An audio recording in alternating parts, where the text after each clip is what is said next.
You're live. Oh. So let's see if we can see ourselves. Our first ever live. Hopefully everybody can hear us. Looks like the microphone noise isn't doing anything. Can you hear me? Let's see if we can hear ourselves. Oh, we can watch ourselves though. Yeah, we need to check to see if. Okay.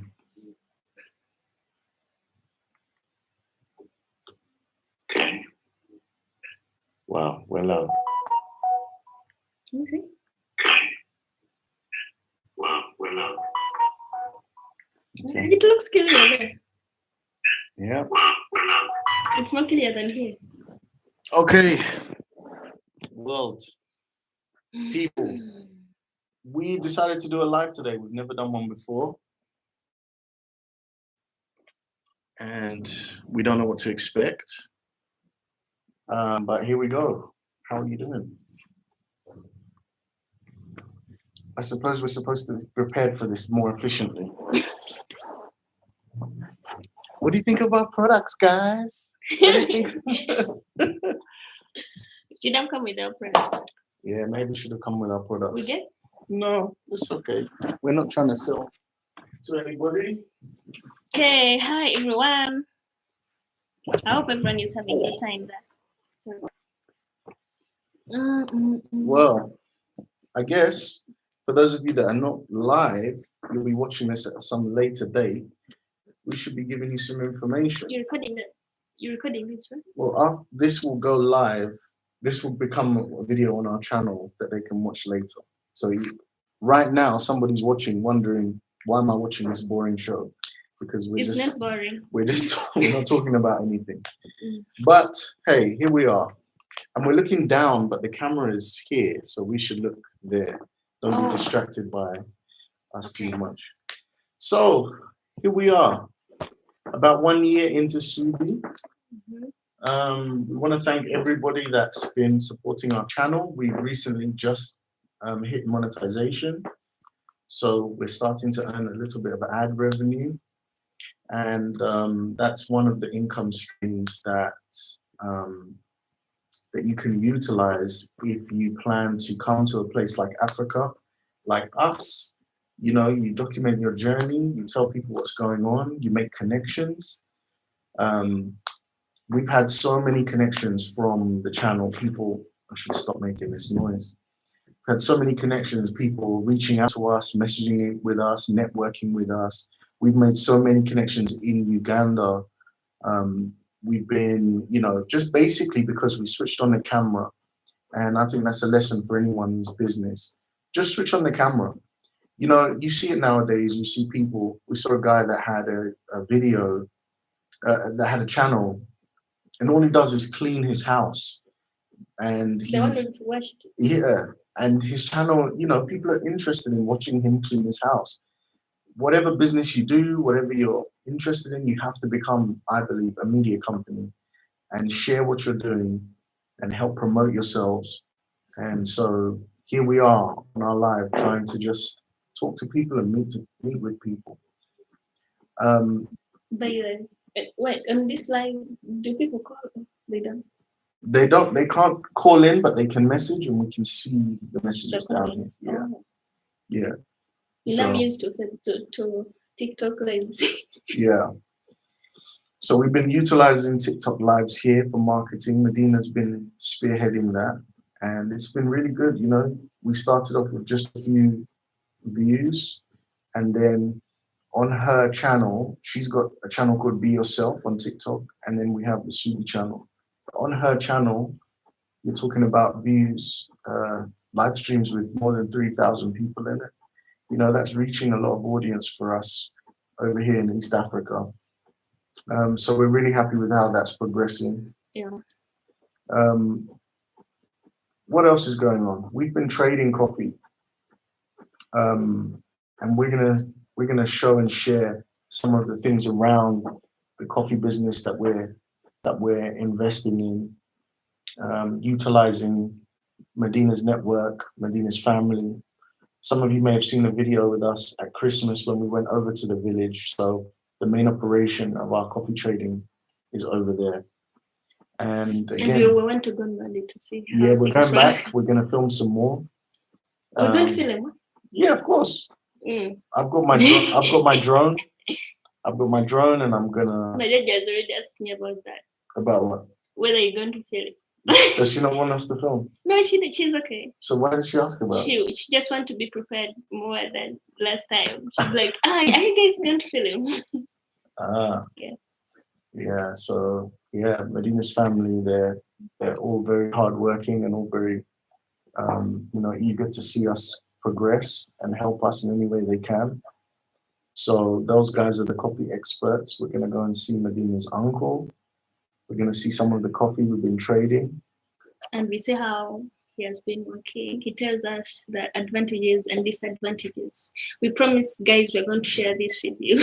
The disadvantages. We're going to try and share everything. And, many people, listen, coffee is big business here in Uganda. I'm talking about multi-million-dollar, maybe even billion-dollar industry. The biggest exported commodity is coffee. And there's people making money at every level of the supply chain. Exporters and everyone in between, right back down to the farmers. So far, my calculations are like this. If you have 1 acre, you can make about $10,000 a year from 1 acre. Think of an acre as the size of a football field. It's not exactly, but it's a good mental representation.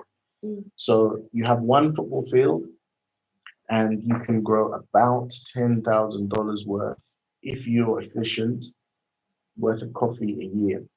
Now, imagine there's people here with 100-acre farms, 150-acre farms.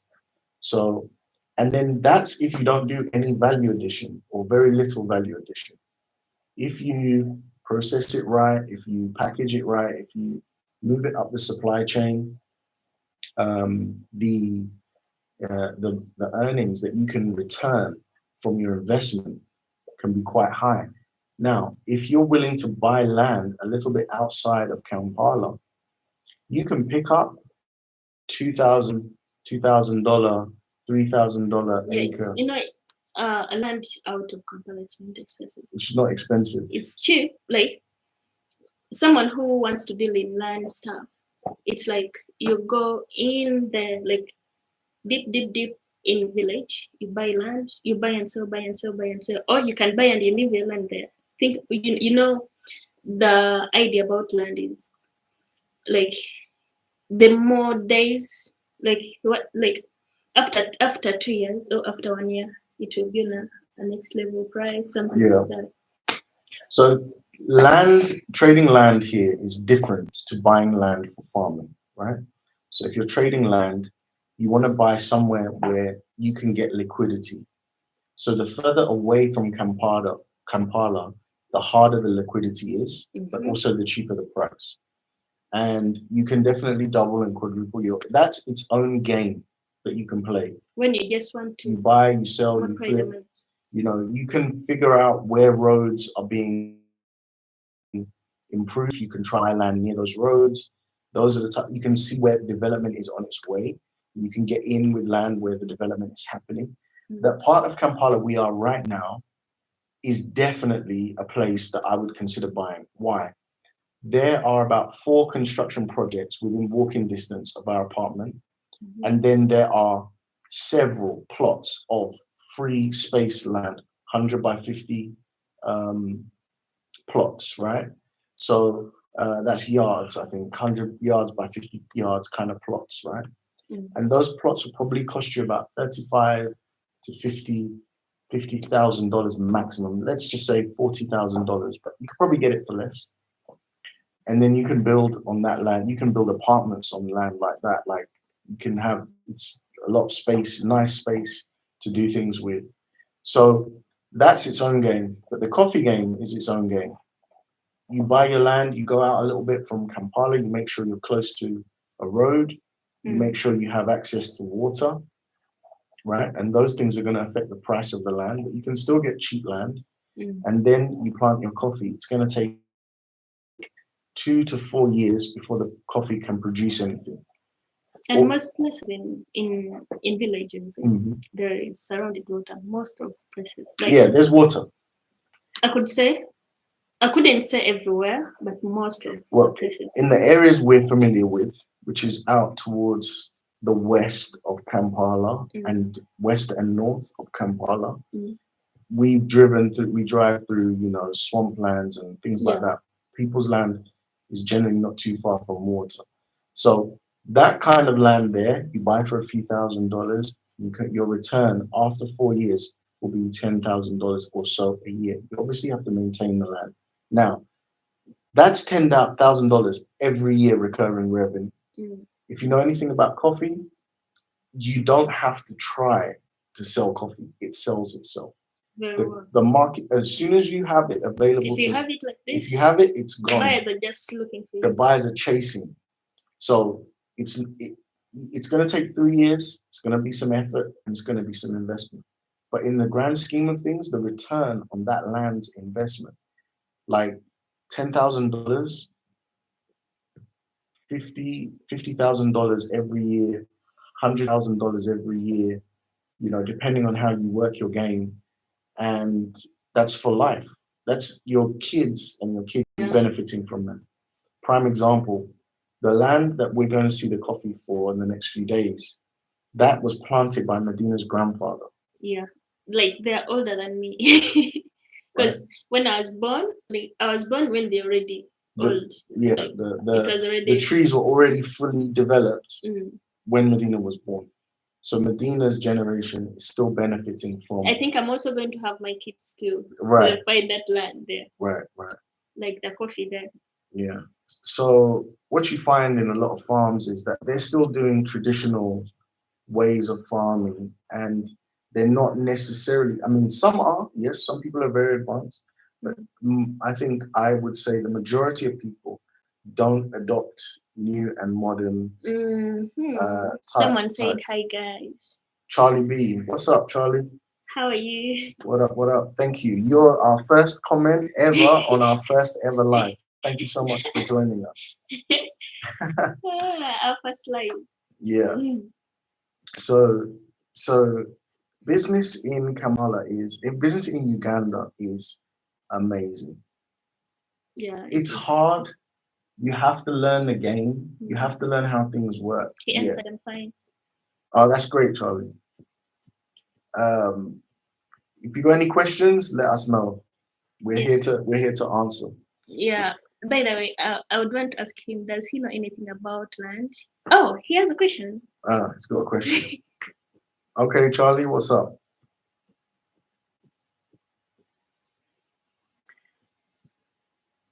Let's not put him under pressure to type. Sorry. So business here is great if you can find the right opportunity. And I know that's easy to say. Everyone talks about find the right opportunity everywhere. Do they leasehold or freehold land? If you're a foreigner, you can only leasehold. But if you're a Ugandan native, you can freehold. Now, how can you get around that if you're a foreigner? You can partner with a local, person, and that person has to have a minimum percentage. It may be 25%, it may be 50%. I think it's 50%. Then 50% is a lot. Yeah, it is what it is. Then you can freehold and you can gain ownership. But if you do not have that and you're a foreigner, you're gonna have to lease. And that lease can be 99 years, but whenever that lease is over or you don't renew the lease, the land reverts back. There is another option then. Like, for example, if he has someone here, like a wife or something. Yeah. Don't you think like if you have someone you could trust, but I mean, how many people would want to do that? So it's not always viable, but yes, if you have someone you can trust to be the main owner of the land, that's also another route. Would I recommend that? No, I would not. I would say start a company and partner with some. Of course, you have to partner with someone you trust, but at least there's some paperwork and accountability there on who that person is, and your name is still there on the ownership. So yes, land freehold is not for non-residents or non-citizens, but these are your roots into ownership. Yeah. If you have someone, it's very easy. Yeah, if you've got For someone you example, trust right or now, family or something like that, but even family you can't like always now, trust. me and you, we can own a land.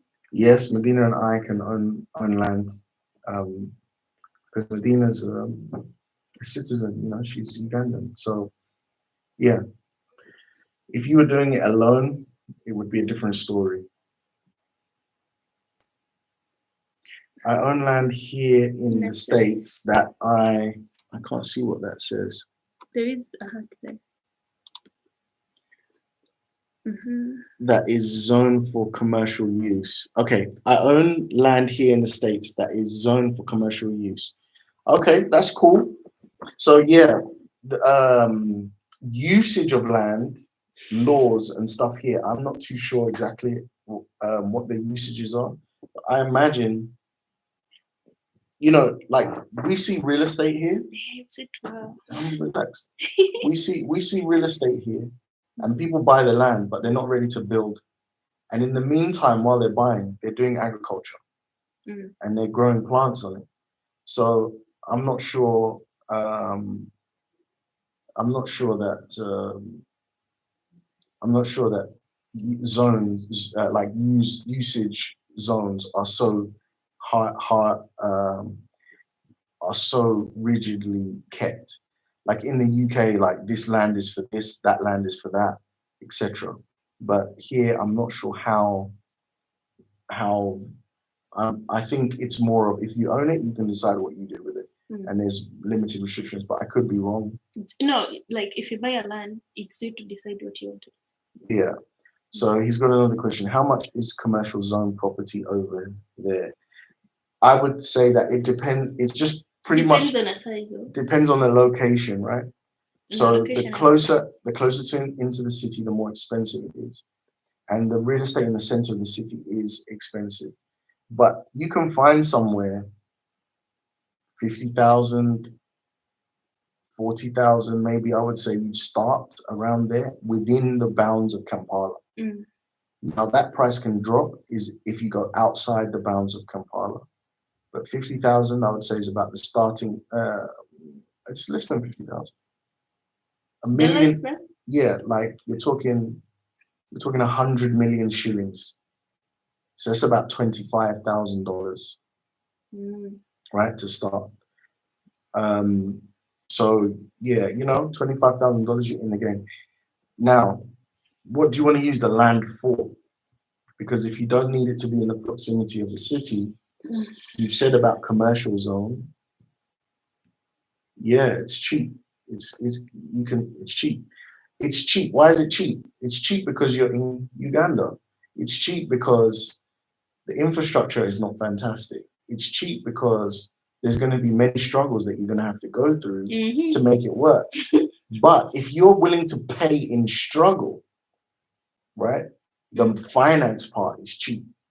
And that's where you can create your arbitrage. You know, so there will be struggles, believe you me. It's not easy doing things. Everything is slower.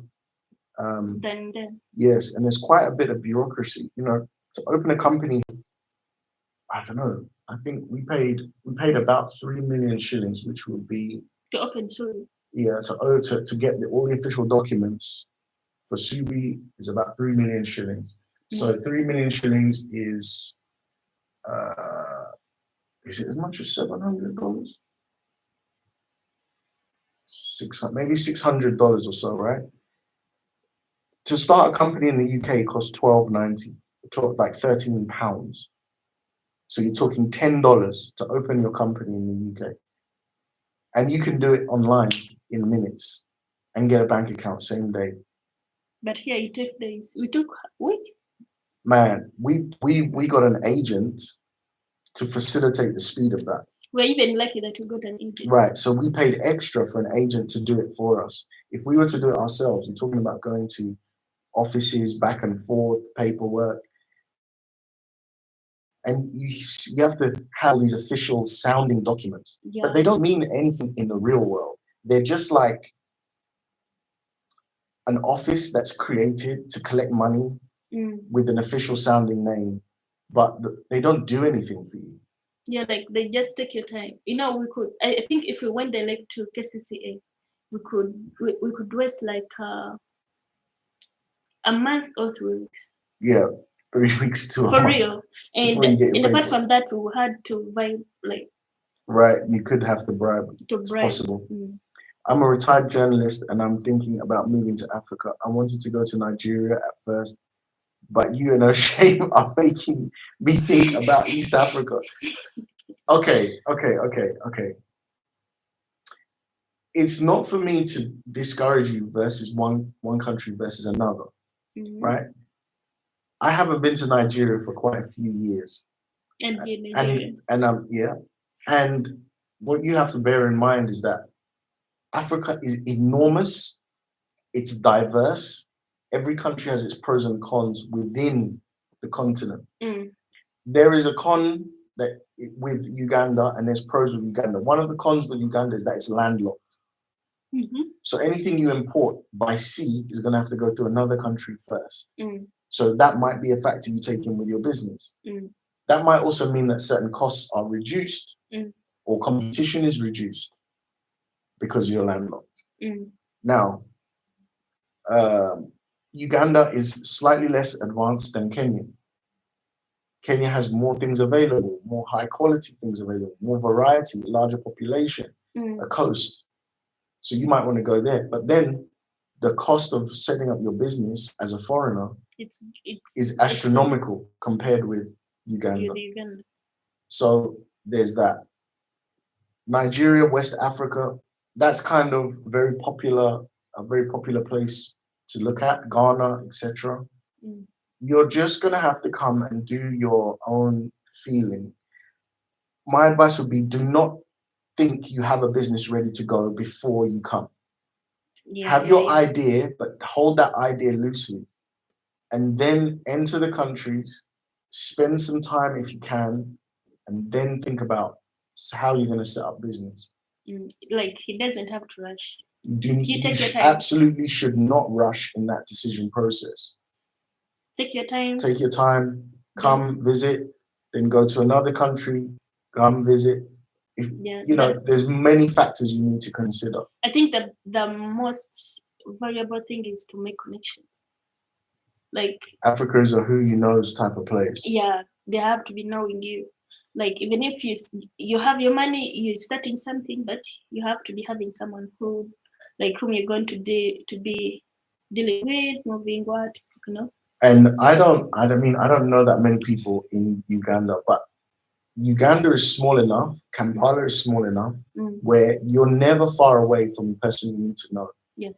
Right? So for me to move in the circles that I've been able to get involved with in Kampala, if I was to try and do that in London, it would be a very difficult task, right? Because London the barrier is so much higher to gain access to people that can do things for you and network and get brought in. Why is that? Like, London is very expensive.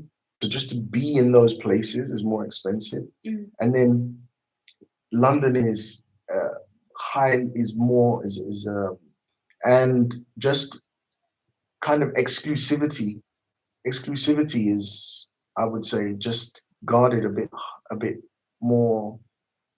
I don't know why exactly that I would say that, but from experience of being there and being here, I've met through jiu-jitsu owners of big or like families of big hotels, right? Through YouTube, I've met O'Shea, I've met many of the top YouTubers here. We've been on TV, we've been on radio, right? Word gets around, news gets around, and Kampala's a big enough city, but it's also kind of a small place.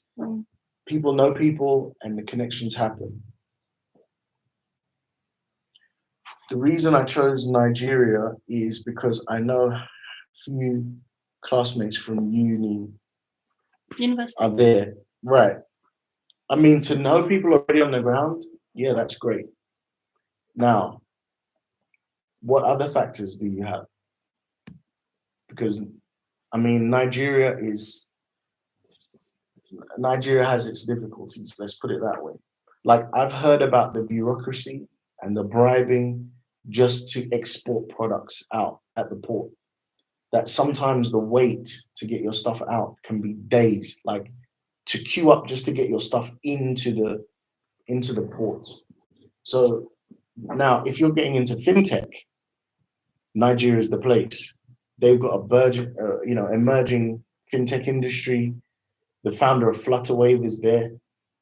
You know, they kind of are making a name to have Silicon Valley there, their own African Silicon Valley. That's on top of one of the founders or one of the main operators of Y Combinator is back and forth from Nigeria. So if that's your game, Nigeria might be the place. So it's important to weigh up all of these different factors. But the thing I think you are not going to be able to prepare for is the cultural way business is done, the way people will communicate with you, the way people will interact with you. You know, Maybe he's black. you know, just I mean, I've spoken about this kind of thing many times before, but Yeah, for example, he said he heard about it. That's why he's afraid. this is a bag we produced, right? We produce this bag and we sell this bag, right? Mm. It took us 6 months to find the necessary relationships with the necessary people that could make this to the standard we wanted. Mm. But believe me, everyone promised they could make this. Everyone could do this. And then imagine you have to pay up front like many people promise things and don't deliver. Many people say they can do Especially things. here. Yeah. They say they can do things and they can't actually do it, or they can't do it to the standard you accept. You know, we would say, no, the bag you made doesn't look like the bag we agreed. Yeah, but Oh, that's what we can do. That's the bag we, like they're not even like, oh, what do you want? What, like, how can we fix it? It's like, well, you paid. I've made this bag. This is the bag you're gonna have to take, or I'll stay with the bag, and then you will lose everything. So this kind of attitude, and you have to pay in August. yeah, you know, if you don't pay, Africa is an upfront, pay me first kind of place. Aggressive language can be like, it might not be personal. So I was telling Medina, for example, this is something you have to adapt to. Here they use the phrase, I'm demanding you, when they're talking about money, right? So money. In fact, it's also hard for me now. Like, I haven't learned that well. if I give Medina 10,000 shillings and she's to give that 10,000 shillings back, the phrase and term used is, I'm demanding her the 10,000, right? But the phrase and term that we would use in the West would be, she owes me.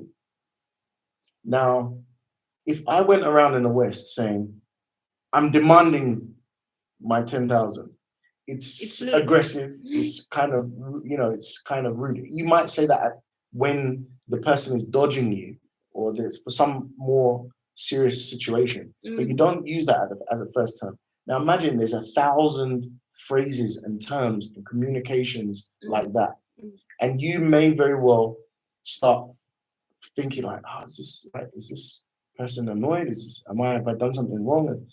And it's maybe not the strongest example, but trust me, there are many ways to get caught up in kind of sentiment and communication issues and barriers. Really, communication is so hard. like here especially here in Uganda. I don't know about Nigeria, but here in Uganda, it's really hard for you. For me, I'm okay with it because me, I'm used to it. It's the same. It's the same. And then, like, you got to think about things. How often does the power go out? In Cape Town, really advanced place, you have to deal with load shedding, scheduled power cuts. At best, 2 hours a day, 4 hours a day. But there's places where they're getting 6 and 7 hours a day or more. That was in Cape Town. The rest of the country is even worse than Cape Town. So for all of Cape Town's advancements, they have a power issue right now that you're going to have to deal with. And that's going to impact your business. Do you have machinery? That machinery can't work. When there's a power cut in Cape Town, I would be driving through and like all the employees of Burger King would just be standing outside because they can't work, waiting for the power to come back. Imagine. So we have power cuts here in Uganda. It's not as bad as that. So in that way, Uganda is more advanced. But Then Nigeria, I mean, everyone has a generator. Internet speed. Internet is considerably more expensive than it is in the UK, and I imagine similar in America, more expensive in America. Yeah, so let's talk about internet. Wi-Fi. So you can get data on your phone and tether to your devices, right? So that's going to be the most expensive.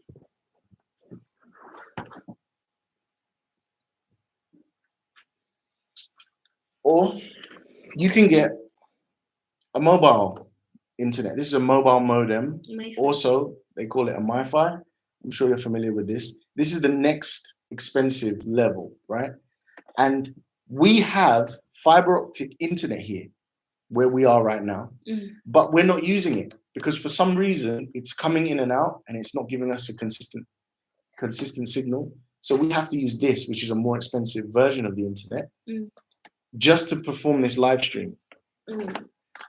Right. So then there is fiber here, but it depends where you are. You can get fast internet, very fast internet, but you're going to pay for it. So let's talk about what that might cost you. It might cost you $100, like for the best internet, maybe 100, 120. No, maybe not 120. Maybe $80 a month for that for fast internet. $80 a month. Yeah, $80 a month. Wow. And it's reliable if you're lucky enough to be in a place where a company has installed it. So in Kampala, you can generally get good coverage, but not everywhere. Not every company covers everywhere. So then you might need something like this. So this, when we were without internet completely and we were relying only on this, it was too costly. This cost us with our usage about $30 a week. About $30 a week. I mean, I've still got my internet in the UK and I pay about £30 a month for high-speed internet, unlimited, in the UK. And you're talking about, at least double that here. But yeah, internet is here. You can get by. It's good enough to do what you need to do. If you have an online business, it's more or less good enough.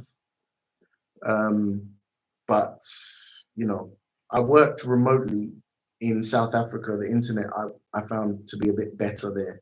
But the problem with there is that the power cuts, man. That's what kills you. Yeah, $50 here, you'd be lucky to get away with that. I mean, it depends how heavy your usage is, but you'd be lucky to get away with that. I think I spend, between my phone data, man, Africans are getting shafted by these phone companies, let me tell you. So most people don't have a bank account and they have to put money on their phones and use mobile money. Every transaction, every withdrawal, there's a fee. And it may be, 5% of whatever you're transacting. It can be less, but I see 5% quite often. So imagine I send you money, I've paid 5%, you've paid 5% on your side. They're collecting 10%. It's a big tax, on everybody. And then you might have to pay for your internet through the mobile money system. So then when you pay for the amount plus whatever the fee of the transfer is. So these types of things, man. And then I don't know if there's like monthly direct debit stuff here. I haven't seen that. Direct debit. Mhm. Well, the only thing I've ever seen here is top up, pay as you go stuff. Like all of the utilities here, you pay in advance and then it runs out and you have to pay again. Water, I mean, I get charged by the landlord agency or whatever, but all of it is pay as you go. And that's the most expensive way to pay, not only financially, but with time. You know how much time I spend going to places to top things up? Man, it's such a drag. It's such a drag on your time. Like you want to just use the facilities freely, and then you start hearing this beat. Oh, the electricity's about to run out. You got to go and top it up. Speaking of banks, is your money federally insured in case the bank goes on? I don't use banks here. I don't use banks. I have put my money's in cryptocurrency, and I use private wallets to hold my cryptocurrency. So I have no third party risk on my finances. And I can hold money in US dollar derivative coins like Tether or USDC. So you can avoid those kind of crypto fluctuations if you're not in it, if you're not interested in that. But I hold my money in a range of currencies that are all in crypto. And when I need to, I push that money onto Binance and I push it out onto mobile money. There's also brokers here. So you can have your crypto and you can send it to a broker and the broker can send you money. But you need to build those relationships. There's also offices here where you can go and do that. That is by far the cheapest way I found to transfer money from UK to here. My bank, first of all, doesn't even transfer money to banks here in Uganda. And then let's say I did manage to put money in the bank here. No, it's not like everywhere accepts card. I mean, if you're dealing with hotels and certain level of restaurants and supermarkets, yeah, they can pay. You can pay with your card. But if you're going to like the local markets, even my local supermarket, you may be able to pay with your card. You may not. Depends on. Yeah, they'll just say that the system's not working today. Cash only or mobile money. So I don't use banks here. I don't have a need for them. Now, what can I say about banks? I don't know about them being federally insured. And to get a card it's also. Oh my God. The process for getting your bank stuff.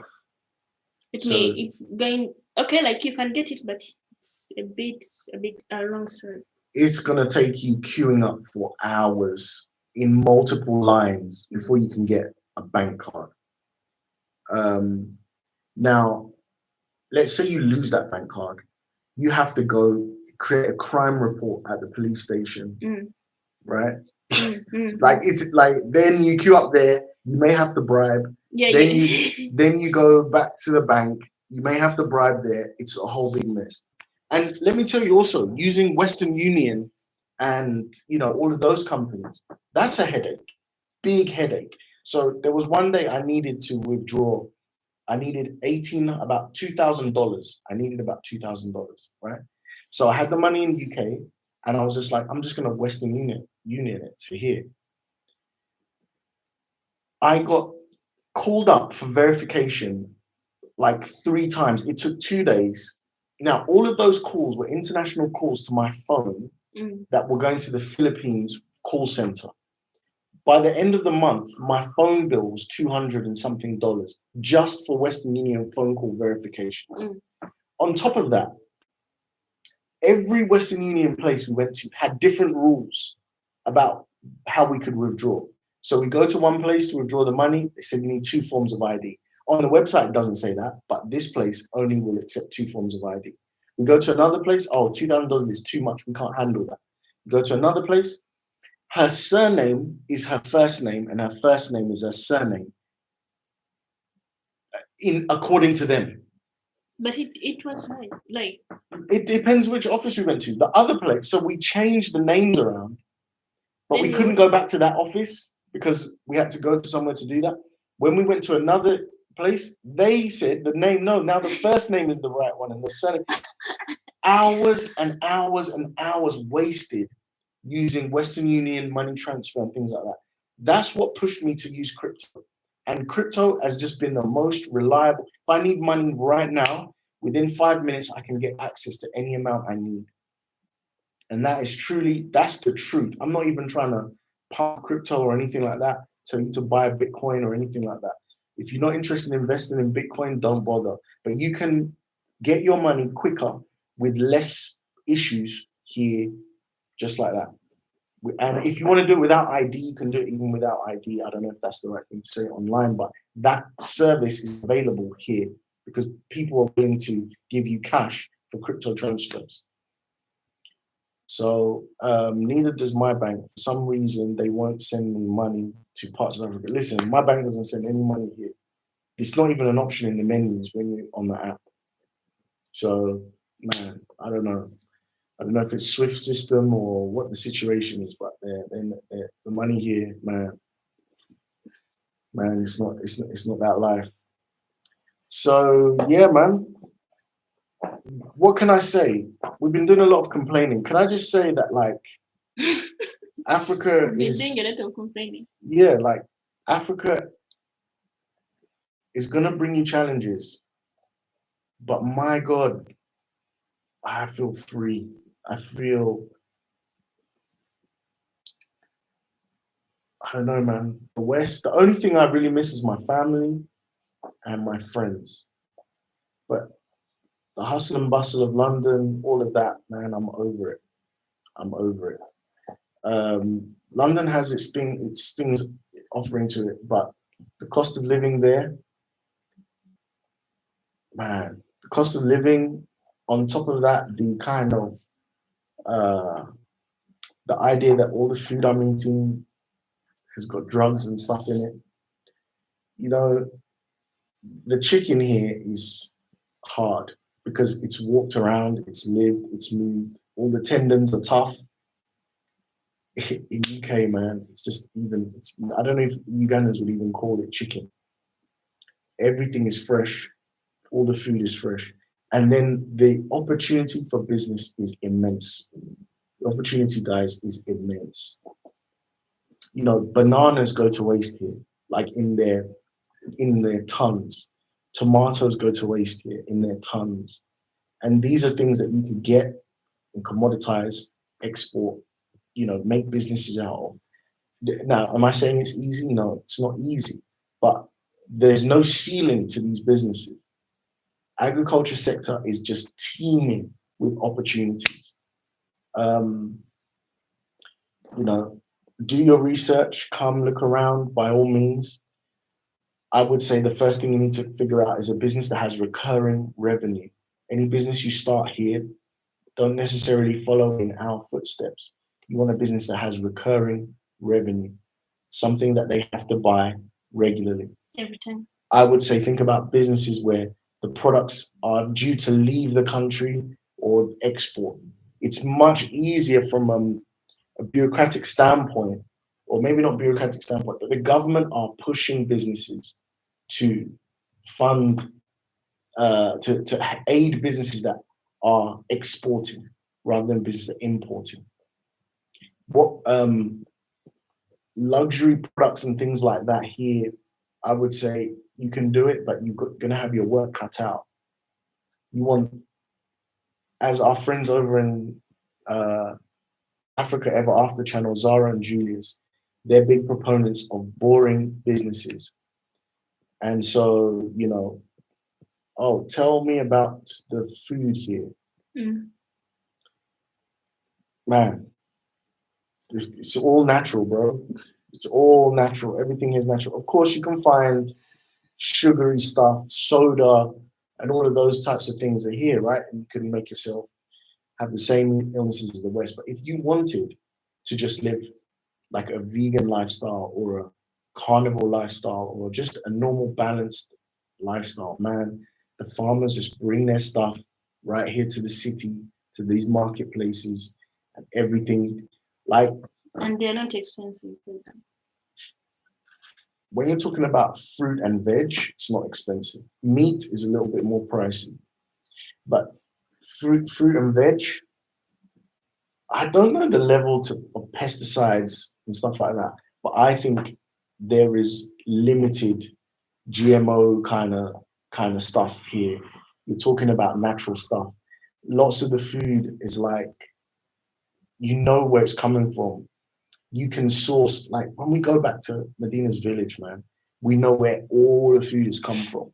We know everyone that's grown the food, everything like that. Like you can have that kind of lifestyle here if you want. It looks like you can't wait to go back. Man, the village is nice, man. The only problem with the village is No light. there's no creature comforts there. Like it's not like comfortable living.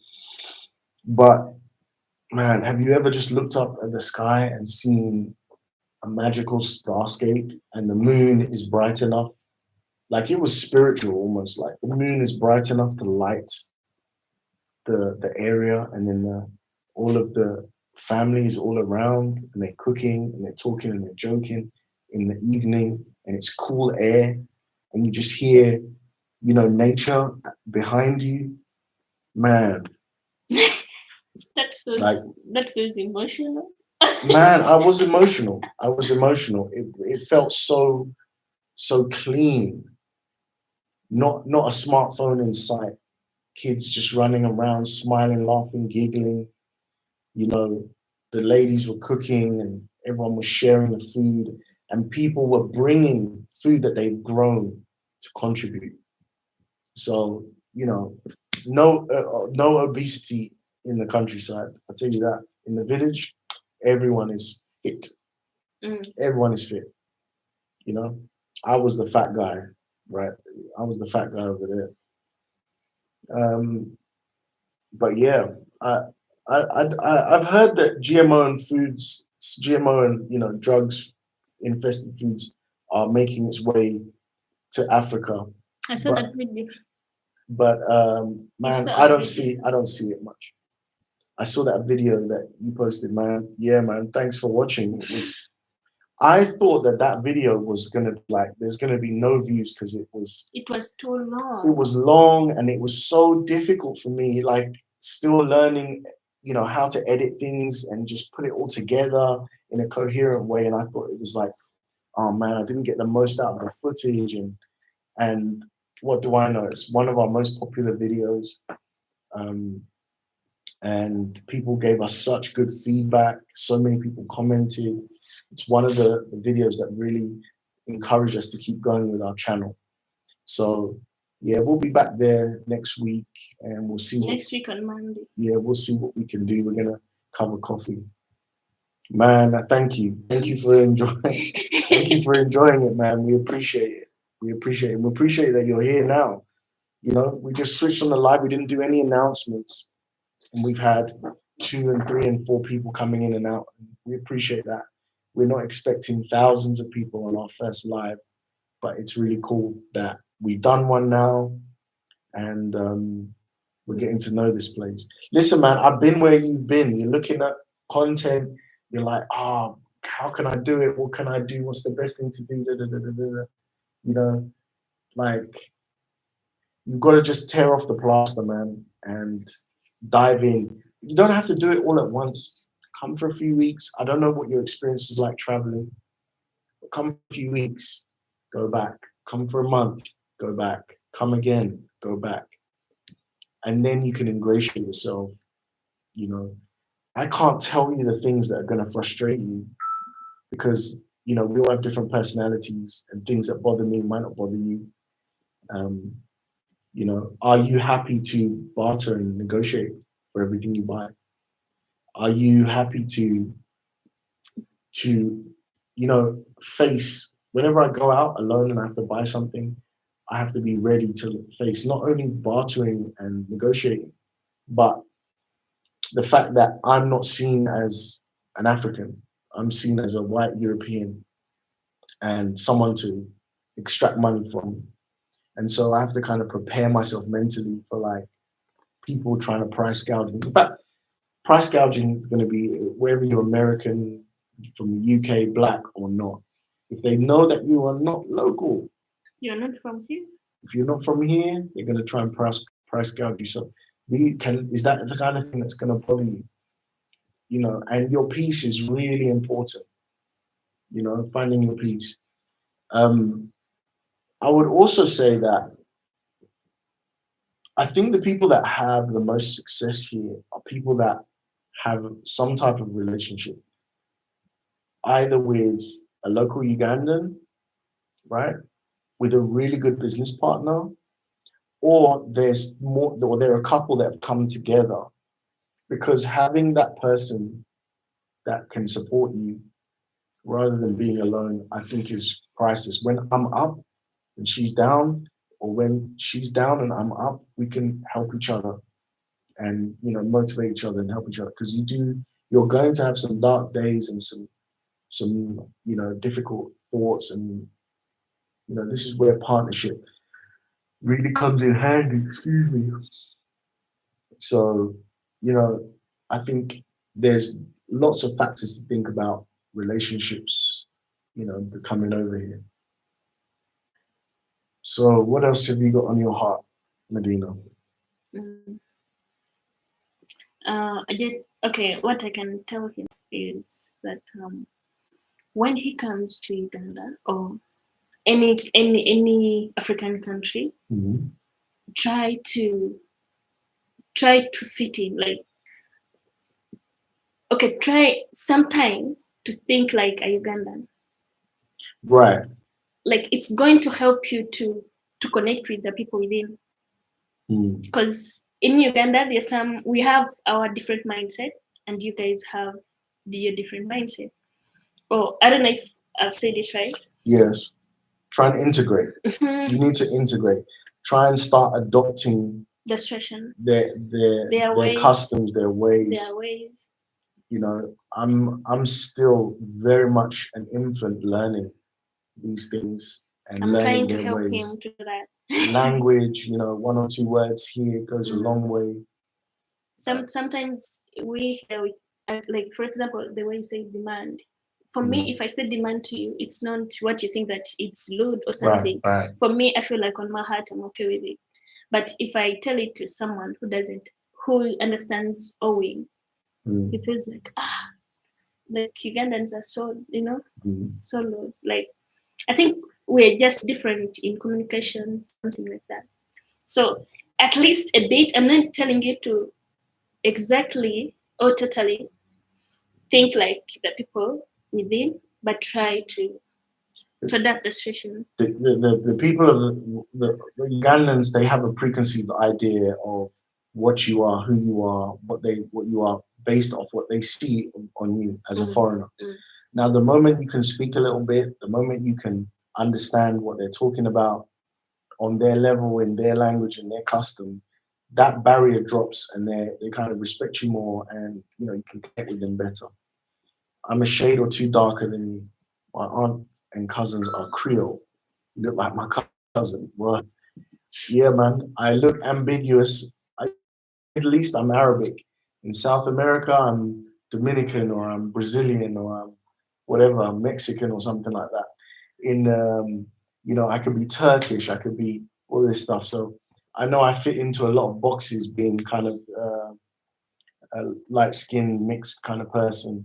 So yeah, if you're a bit darker than me, I mean, you'll be fine here. They're still gonna know you're a foreigner, even if you're as black as night. So, but they may not disturb him so much, like someone who's total away. Yeah, true. But at the end of the day, you have to open your mouth to talk, to do things, to go places. And then there's just something about your swag, right? Something about the dress code, the way you move, how you move, right? That just will separate you, and they'll smell it on you, and then they'll know, okay, this guy's a foreigner. So you know, especially those street hustlers and those kind of guys, the guys you need, taxi drivers and things like that. Yeah, man. But you know, they don't do it in a bad way. Like some do. We got on a border taxi, right? And the guy was talking the whole way. And when we got off and we paid, the guy had been abusing me. Medina just told me the guy was just abusing me for being a foreigner coming here to take their women. So imagine you're going to pay someone for a service, and while you're paying them for a service, they're just abusing your life. They don't respect you, don't like you, and you're paying for their service. So this is the kind of thing that sometimes you come across. But in other regards, there's people I've met that they like Western culture. They like, the fact that you're a foreigner and they want to be closer to you. So yeah, being a foreigner has its pros and its cons. You need to use it has a good an advantage and disadvantage. Use the advantage when you can, and accept the disadvantage when it comes. It's just it's the way it is. Yeah, and like it's not like in case they have done something to you, or okay, you feel like you need to fight or you need to do something. There's some situation whereby you just have to let it be. Because if you the way I tell you when you're in a line and you say, Medina, I was the first. What and what, you couldn't fight over. Do you know how many times we're lining up for something? Like I'm waiting my turn, and someone just walks in front of me. No. And they look at me crazy for challenging. Like, that's not how they take it for themselves. That's not how they take it. For us, we don't have that education of saying that someone is in front of me. It's not even about education. Like, we don't put it in mind that someone is faster than me. I don't understand. And they don't do it in a bad heart or something. That's why I always tell you that, babe, calm down. You don't need to fight over that. You've seen me standing here. You've seen me waiting. There's 3 people in front of me. Mm-hmm. That person waited for the first person. Mm-hmm. Then the next person waited for the next person. Mm-hmm. It's an orderly line. Yes. What makes you think you can just walk to the front and disregard the fact that there's 3 of us standing? That to me is crazy. That's the kind of thing that drives me crazy. Like, I've confronted these guys several times. Something's gone on with our life. You see, looking for the phone. The battery's died. I should. Yes, I'm sure. It's too bad. I understand that. I usually am humble when I'm out. Cutting the line is lewd, no matter where you are. You see?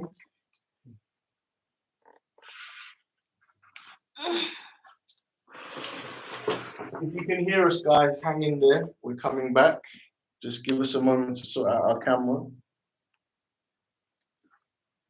Hang in there. We're coming back. Oh, they're hearing. Yeah, just hold on. That will make an echo. Just hold on if you're hanging in there. Our screen, Medina. Just hold on. That creates a bad feedback. Sorry.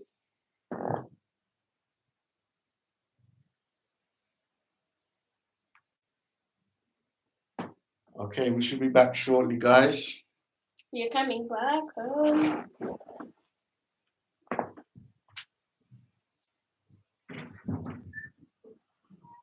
It's too hot. It's hot, man.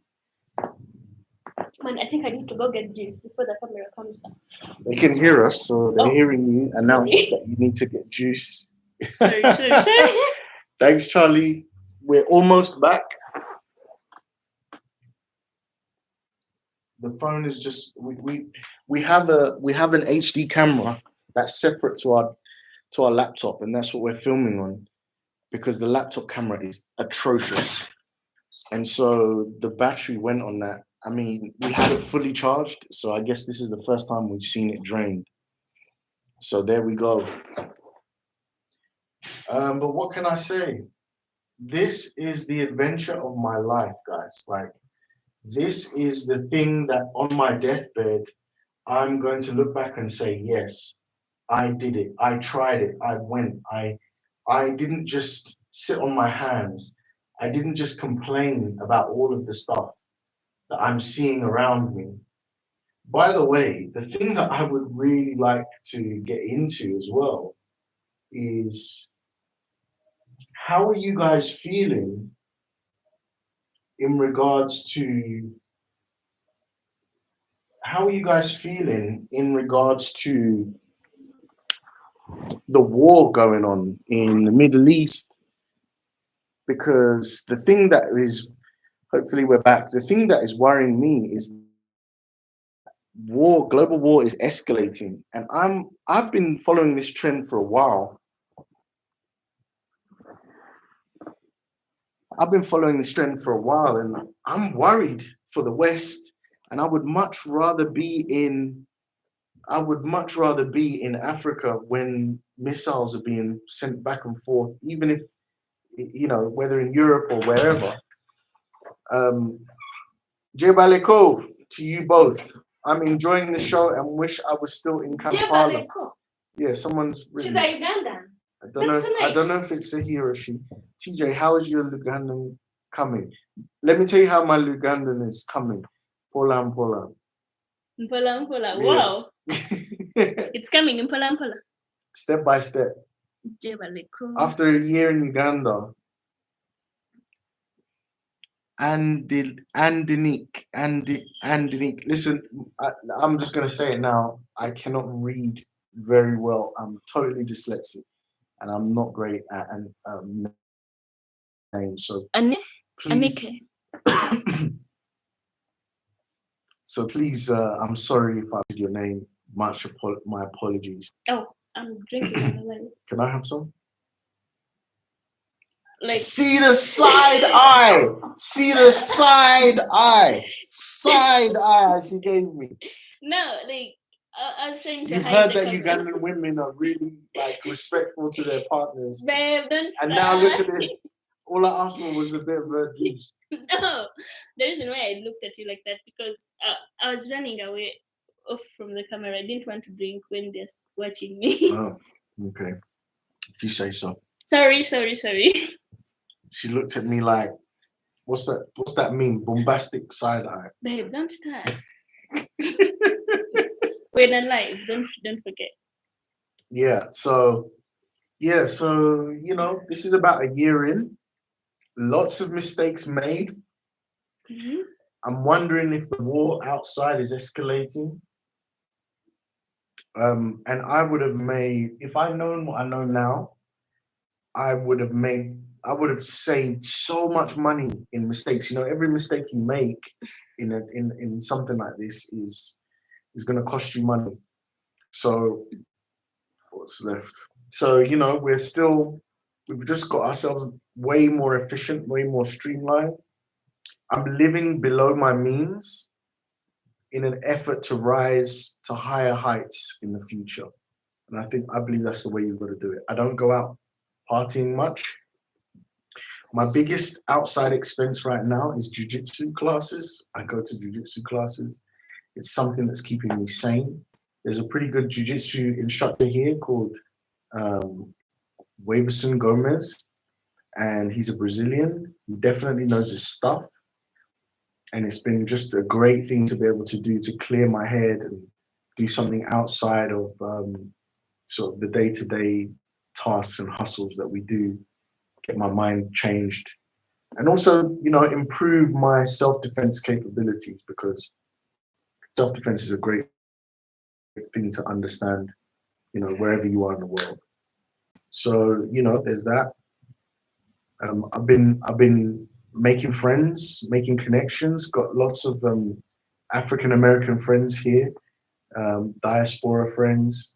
We had Julius and Zara come over today from Africa Ever After, hang out with us. Medina gave them some food, and they sell sausage here. They have a meat processing. Oh, sorry. Wow, that's our front gate, guys, to our compound. It's really loud. So yeah, there's a meat processing. They have a meat processing business. You have nice meat. And For they real, came it's nice. and delivered us some meat and hung out with us for a little while. That was awesome. Wait for the gate. So yeah, you know, that's what life is going to be like here. We're having a live stream. The gate's making the noise. You know, you have to just roll with it all. And I think that's a lesson for life in general. You know, life is not always straightforward. mm. You getting more? No, I've got something to show them.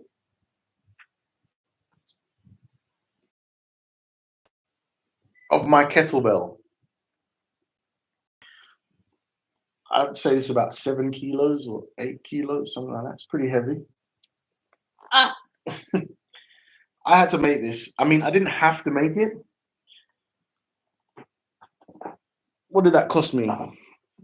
Cost me about $10, right, to make that. I was looking for a kettlebell. And I didn't want to go all the way into town. And everywhere locally was price gouging me. I'm talking like $150. You know, one guy wanted to charge me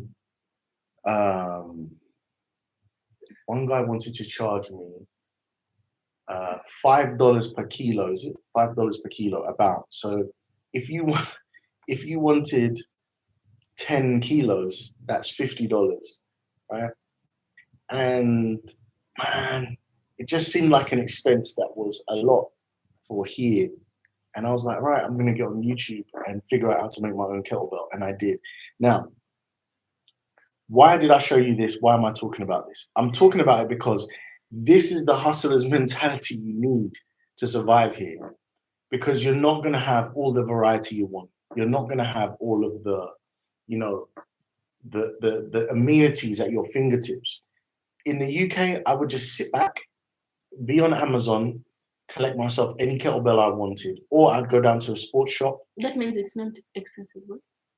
Man, you're gonna spend $10, $20 on a kettlebell or something in the UK. I mean, of course, there's different levels to it, but you know what I'm saying is there is no hassle or effort involved in buying the little things that you need. Right? There's no friction point. You can do one-click Amazon buy.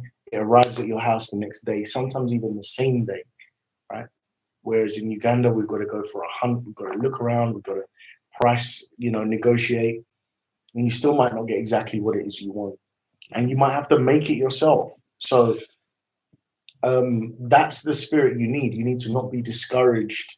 You need to keep pushing and fighting and find a way and be creative and use your ingenuity to get what you need out of the place. And you know, that's what makes you makes you or breaks you here. If you think you're going to come here and it's just all smooth sailing, it's not going to be the case. But also it's very rewarding, right? There's rewards to be had for being in a sort of you know, on ground in the motherland. And also the idea of developing the motherland, right? Being a part of the growth. I believe that Africa is on the rise. We may be at the bottom in many regards now, but that means the only way is up. On top of that, it means with the growing population, the demographics, you know, you do the research for yourself and you'll see that Africa has much potential in it. And you know, with AI coming, technology coming, everything happening, man, you know, this place can be an amazing place. So that's my take on Africa. So what else is up? What do guys want to know? What are guys thinking? What do you think of our live stream? Do we need to do this again? You know, we know where to improve. We need to improve our YouTube. And if you've seen any of our videos, tell us which one is your favorite. So we know, like, we make different types of videos. We're just trying to find our voice, trying to figure out what works best on our channel. So give us some feedback. Let us know what you think of our channel, man. if you're watching this, tell it, where are you in the world? We haven't. I know there's. You got Charlie that's out in the States. Yes, do it again. Man. By the way, we should do that so that we get used to it. Yeah, the lives. Yeah. You know, this is how I started my TikTok live. Now I'm using. We've started doing TikTok lives for business, and no, I love it so much. We've been growing and growing, and it's been great. Like yesterday's, yeah, it's really interesting. Fire. Yeah, it's really interesting. So you know, we're figuring it out, and we're seeing what the situation is. Watching from the UK. Whoa! Wow. Where in the UK are you? Talk to us. Tell us what's the situation.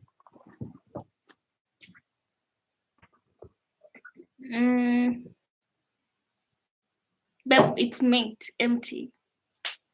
Yeah, empty. MT, what's that? Milton Keynes, Manchester, MT. What is MT? I don't know. You're the one that's staying in UK. You must be knowing that. MT. What am I missing? I don't know. Birmingham. Ah,